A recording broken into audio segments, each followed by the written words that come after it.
పడితే పడిందిలే, పడాల్సిన చోట పడింది. మనల్ని బాగు చేయడానికే పడింది ఆ గొడ్డలు కూడా. వెంటనే ఏడవడం ప్రారంభించాడు, అయ్యా గొడ్డలి పడిపోయినది, పదునైన ఆయుధం పడిపోయిందయ్యా. దైవజనుడు వచ్చి, ఎక్కడ పడింది బిడ్డ?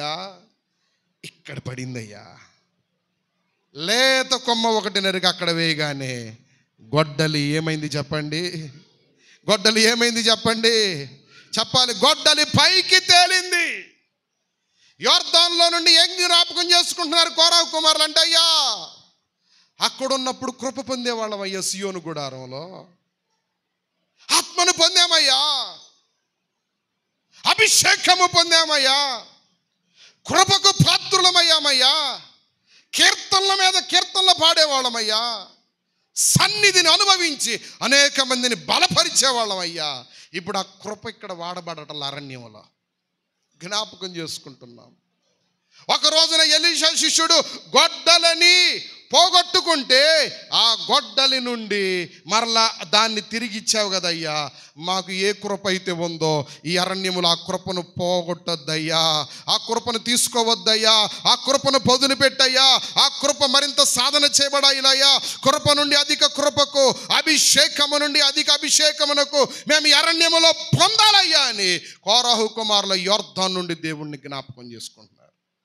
సంగమా, యొర్దాను అనే సంగములో ఉన్న దేవుని బిడలారా, దేవుని జనమా, దైవ బిడలారా, దేవుని ప్రియులారా, విఘ్నత కలిగిన మనుషులారా, ఆత్మీయులారా, అభిషక్తులారా, కృపావరములు పొందిన వారులారా, ఎక్కడ పడిపోయావో జ్ఞాపకం చేసుకో.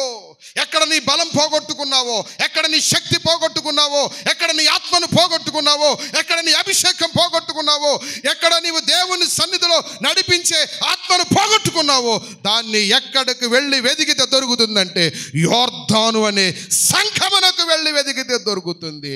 అక్కడి నుండి జ్ఞాపకం చేసుకో. అందుకని ఎఫెసీ సంఘంతో అంటాడు, నీ మీద ఒక తప్పు మోపుతున్నా. ఏమిటో తెలుసా తప్పు? నువ్వు ఏ స్థితి నుండి పడితివో, ప్రకటన 2:5, ఏ స్థితి నుండి పడితివో అది జ్ఞాపకం చేసుకో.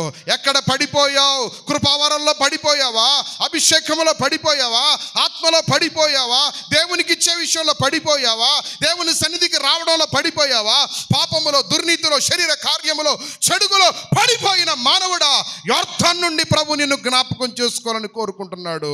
వచ్చి ప్రభు సన్నిధిలో నువ్వు నిలబడగలిగితే ఆ లేత కొమ్మన యేసయ్యే, ఆ యేసయ్య ఎక్కడికి వస్తాడో అక్కడ పడిపోయినది, పోగొట్టుకున్నది తిరిగి సంపాదించుకునే స్థలమే దేవుని సంఘమన యొర్దాను. గట్టిగా చప్పట్లు కొట్టి ప్రభుని మహిమపరచాలి. గట్టిగా చప్పట్లు కొట్టి ప్రభుని మహిమపరచాలి.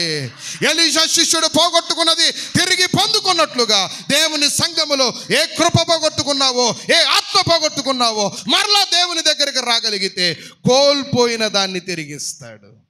ఏ స్థితిలో పడిపోయా, ఎక్కడ పడిపోయా, ఏ స్థానములో పడిపోయా, ఎక్కడ పోగొట్టుకున్నా, ఏ ఆత్మీయత పోగొట్టుకున్నావో నిన్ను నీవుగా పరిశీలన చేసుకోవాలి. లవోదికే సంఘం అంటుందంట, నేను ధనవంతుణ్ణి, నాకేం పర్లేదు, నేను దిగంబరిని కాదంటుందంట. ప్రభు అంటాడు, నువ్వు గురుడ్డోడివి, దిగంబరివి, దిక్కుమాలిన వాడివి, ధనవృద్ధి చేసుకుంటున్నావు నీవు, కానీ నీవు మాత్రము దిశమల సిగ్గు కనపడుకుంటున్నట్లు నీకు వస్త్రము కావాలి, నీ కన్నులకు గురుడితనం ఉంది కాబట్టి కాటుక నా యొద్ద కొనుక్కో అని లవోదికీయ సంఘంతో చెప్తున్నాడు. లవోదికీయ సంఘము పడిన స్థితిని చెప్తున్నాడు. ఎఫెసీ సంఘం పడిన స్థితిని చెప్తున్నాడు. నీవు ఏ స్థితిలో పడిపోయావో అక్కడ నుండి తిరిగి లేవగలిగితే కృప నీదే, అభిషేకము నీదే, ఆత్మ నీదే, రెట్టింపుగా నిన్ను ప్రభు నిలబెట్టుకొని వాడుకుంటాడు. స్తోత్రం చెప్దాం. హల్లెలూయా. గట్టిగా స్తోత్రం చెప్దాం.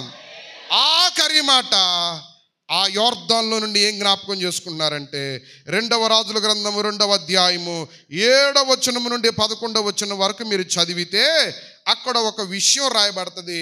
నేను చెప్తాను, జాగ్రత్తగా వినండి. ఏలియా ఎలీషాల ప్రయాణం. ఏలియా ఎలీషాల ప్రయాణం. ఆ ప్రయాణములో ఏం జరిగింది అంటే, అయ్యా ఇక దేవుడు నన్ను రమ్మంటున్నాడు, ఇక నువ్వు ఇక్కడతో ఆగితే మంచిదేమో అని చెప్పాడు. లేదయ్యా నీ వెంటే ప్రయాణం అని వారి ప్రయాణము యొర్దాను దగ్గరకు వచ్చిన తరువాత దుప్పటి తీసుకొని యోర్దాను కొట్టాడు. యోర్దాను ఏమైంది? 2 పాయలు. వారు వెళ్ళిపోయారు. ఆ యోర్దాను దగ్గరే ఆకాశము నుండి ఏలియా కొరకు పంపించబడిన అగ్ని వాహనం వచ్చేసింది. స్తోత్రం, గట్టిగా స్తోత్రం చెప్పండి. ఏలి ఏమైపోతున్నాడు చెప్పండి? ఎత్తబడిపోయాడు ఎలీషా ముందే. అంటే యోర్దాను దగ్గర ఏముంది అంటే సంఘము ఎత్తబడే అర్హతను సంపాదించుకుంటుంది. స్తోత్రం కలుగును గాక. హల్లెలూయా. యోర్దానులో ఏలియా ఎత్తబడే సంఘమునకు గుర్తు. ఎత్తబడే అనుభవమును యోర్దాను అనే సంఘములో ఉంటే ఎత్తబడే అనుభవంలో ఉంటావు. వెళ్ళిపోయాడు ఏలియా, ఎలీషా మిగిలిపోయాడు. ఆ దుప్పటి పడింది. ఆ దుప్పటి తీసుకొని అయ్యా ఇశ్రాయేలుకు రథము రౌతు వంటి వాడు వెళ్ళిపోయాడని ఆ దుప్పటి తీసుకొని కొట్టినప్పుడు మరలా యోర్దాను ఏమైంది? పాయలైంది. అంటే యోర్దానులో ఏమున్నది అంటే ఎత్తబడే అనుభవం ఉన్నది. సంఘమా, యోర్దాను అనే సంఘములో ఇన్ని ధన్యతలు ఉన్నాయి. కోరహు కుమారులు ఎందుకు యోర్దాను నుండి జ్ఞాపకం చేసుకుంటున్నారంటే, నెంబర్ 1, యోర్దానులో ఏమున్నది అంటే దేవుడు సిద్ధపరిచిన రక్షణ ఉన్నది. మమ్మల్ని రక్షించేది దేవుడే అని జ్ఞాపకానికి తెచ్చుకున్నారు. రెండవది, యోర్దానులో ఏమున్నది అంటే స్వస్థత ఉన్నది. మా మనస్సు ఇప్పుడు బాగోలేదు అబ్షాలోమును బట్టి, మా మనసుకు కలిగిన గాయమును స్వస్థపరిచేది దేవుడే. నీ గాయములు, నీ బలహీనతలను స్వస్థపరిచేది యోర్దాను అని పిలువబడుతున్న నూతన నిబంధన పరిశుద్ధుల సంఘం అని పిలువబడుతున్న సత్క్రైస్తవ సంఘము ద్వారానే. స్తోత్రం. మూడవది, యోర్దానులో ఏమున్నది అంటే చెప్పండి, ఏమున్నది? కోల్పోయిన దాన్ని తిరిగి పొందుకునే స్థితి ఉన్నది. కృపను కోల్పోయావా? వరములు కోల్పోయావా? ఫలములు కోల్పోయావా? అభిషేకం కోల్పోయావా? ఆత్మను కోల్పోయావా? రా యోర్దానుకు. యోర్దానుకు వచ్చి నువ్వు అడగగలిగితే, దేవుణ్ణి జ్ఞప్తికి తెచ్చుకోగలిగితే, కోల్పోయింది మరలా తిరిగి ప్రభు ఇవ్వటానికి ఇష్టపడుతున్నాడు. ఈ అనుభవాలు ఎవరిలో ఉంటాయో ఆ సంఘము యోర్దాను దగ్గర కనిపెట్టుకున్న వారిని, యోర్దాను దగ్గర ఎలీషా కనిపెట్టుకొని ఉన్నాడు. ఒక ఆయనకి 2 అభిషేకం వస్తే ఒక ఆయన ఎత్తబడే అర్హతలోనికి వెళ్ళిపోతున్నాడు. ఎత్తబడే అర్హత సంపాదించి పెట్టేదే యోర్దాను.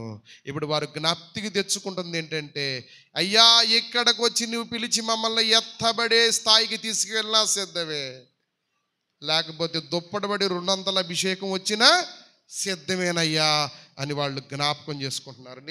నేనైతే ఎత్తబడే యోర్దానుగా, ఎత్తబడే సంఘముగా, ఎత్తబడే దేవుని ప్రజలుగా, ఎత్తబడే అనుభవాల్లోనికి మహిమ కలిగిన సంఘముగా, మహిమ కలిగిన దేవుని రాకడ కొరకు సిద్ధపరచబడుతున్న సత్క్రైస్తవ సార్వత్రిక సంఘం అనబడే యోర్దానుగా నీవు నేను మార్చబడాలి అని కోరుకుందాం.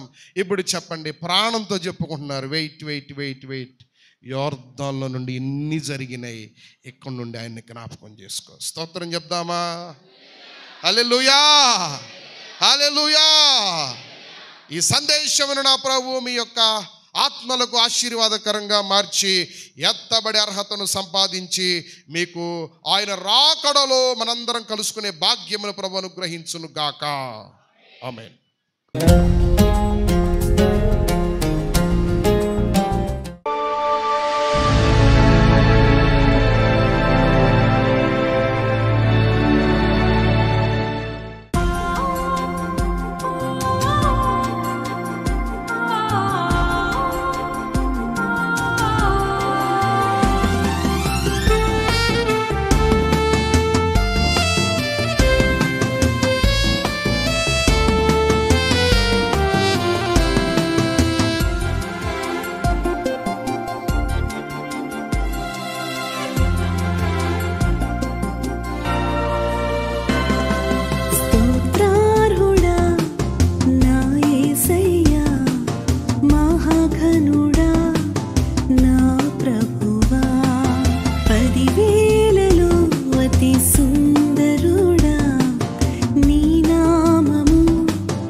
చేసినావు.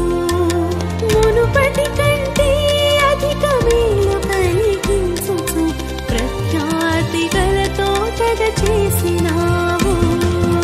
ఆరాధనా ఆరాధనా ఆరాధన నీకు ఆరాధనా ఆరాధనా ఆరాధనా ఆరాధన నీకు ఆరాధనా.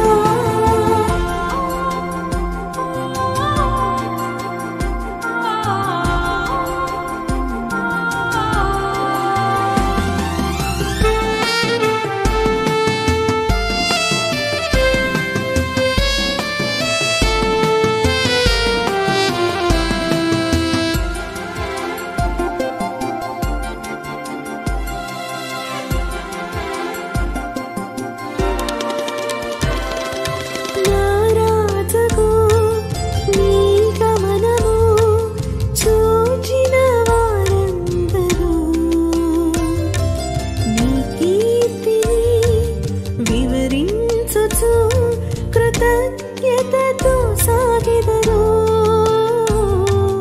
నారాజగు నీ గమనము చూచిన వారందరూ నీ కీర్తిని వివరించుచు కృతజ్ఞతతో సాగిదరు.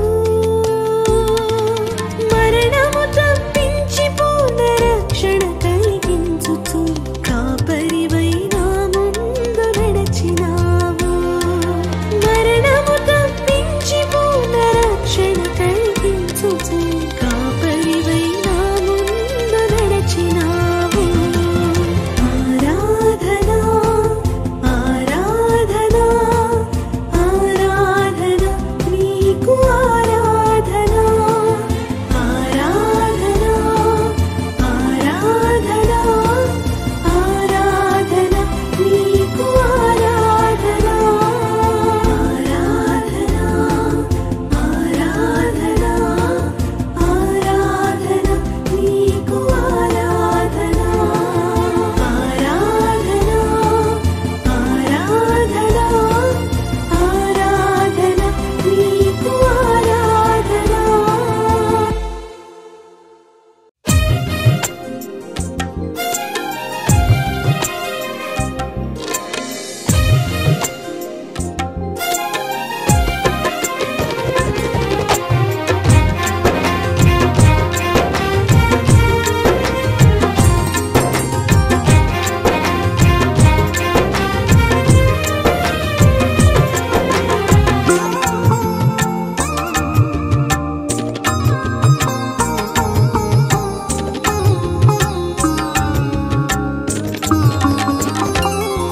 నా జీవిత కాలమంతా నిన్నే ఘనపరచెదన్.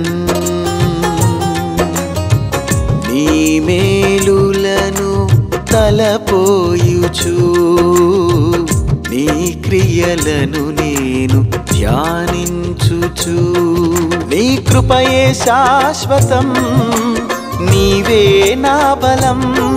నీ కృపయే శాశ్వతం, నీవే నా బలం. నిన్నే కీర్తించేదా నా యేసయ్యా, నీలో హర్షించేదా ఆరాధ్యుడా.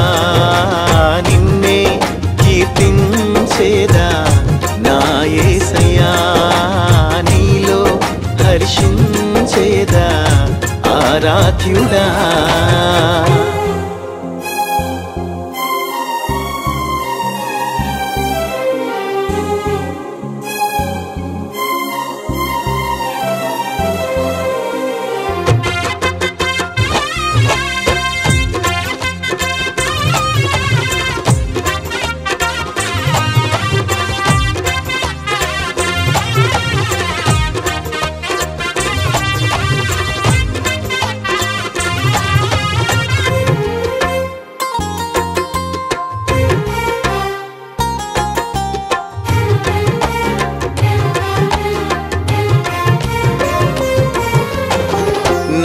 నలిగిన వేళలో నన్ను విడువక నీదు కృపను చూపితివి.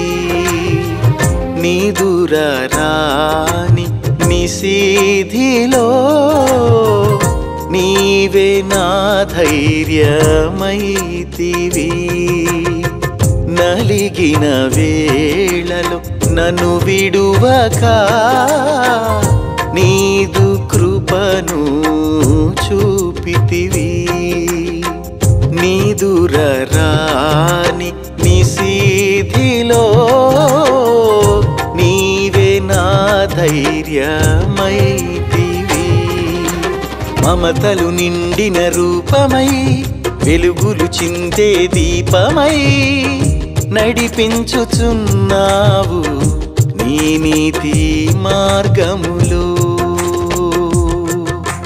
మమతలు నిండిన రూపమై వెలుగులు చిందే దీపమై నడిపించుచున్నావు నీ నీతి మార్గములో. నిన్నే కీర్తించేదా నా యేసయ్యా, నీలో హర్షించేదా ఆరాధ్యుడా. నిన్నే కీర్తించేదా నా యేసయ్యా, నీలో హర్షించేదా ఆరాధ్యుడా.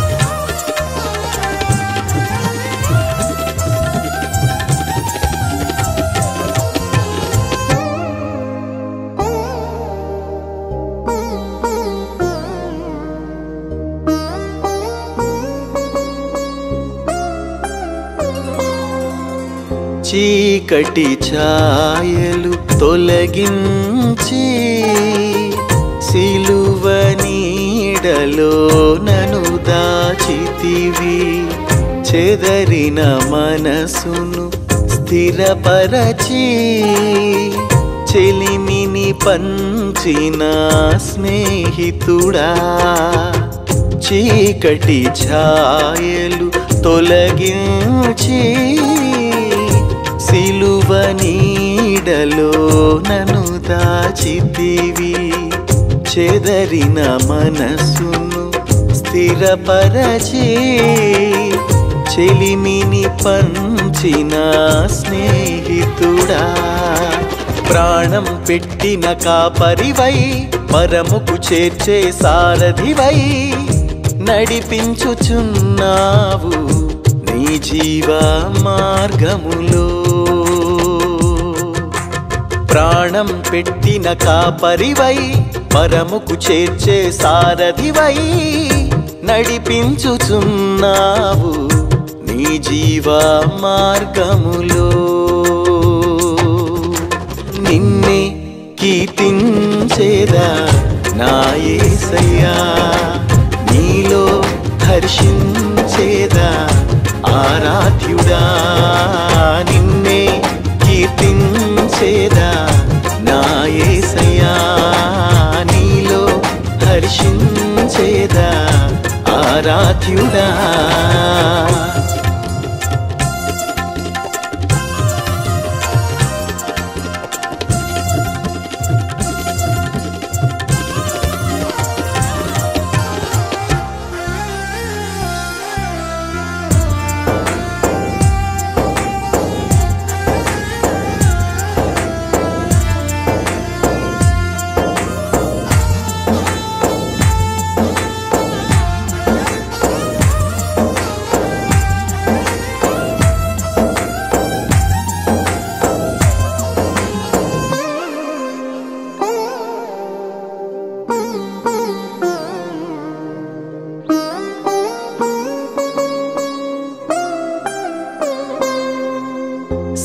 సంపదలతో కలుగదు క్షేమము నీ కృపయే మా క్షేమాధారం